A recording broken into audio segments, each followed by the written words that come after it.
So, ang first natin na ito troubleshoot or aayusin is pag may problema tayo sa CDR na negative value.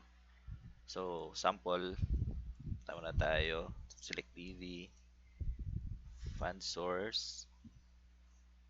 So, meron na akong hinanda na transactions. Pwede natin dagdagan mamaya or like si Mario, ganyan lang naman paglagay sa DV. Ay, sa paglagay ng transactions. Drop down, then select nyo lang yung transaction nyo. So, sa CDR, so kung mapapansin nyo, meron tayong negative dito. Bakit? Si People's General Merchandise, ang date niya is 2/13. Si Sheila R. Domingo, 21. Si Socoteco, 2/25. Dalawang Socoteco, 2/25. Pero yung cash advance natin is March 4 pa. So, magne-negative talaga kasi siya kasi nauna yung transaction na to kaysa sa cash advance. Though, itong date kasi na ito is yung invoice date natin.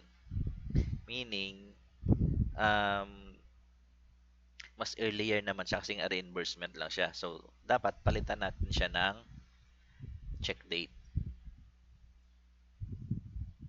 So, for example, si Sheila Domingo, check natin kung ano ang check date ni Sheila Domingo. Payment, Sheila Domingo, open, 310. So, si Sheila, 310. Close. Yung dalawang Socoteco, I think dito siya eh. So, open. Reimbursement siya ni Ma'am Sorongon. It's 310 din.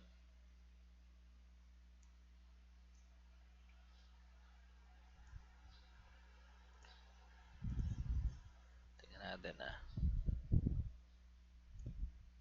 So, sa liquidation, TV, fund class, tapos si Sheila is palitan natin to ng 310 as per check date.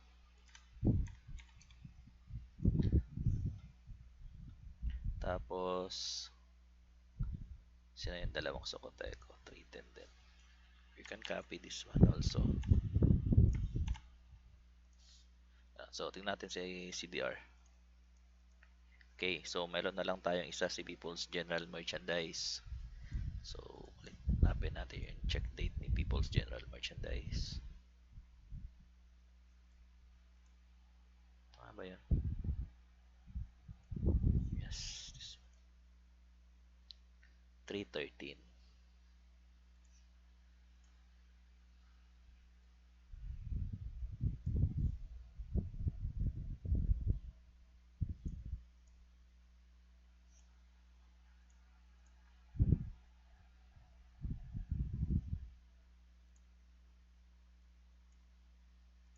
Wait lang ha. So, double check lang natin.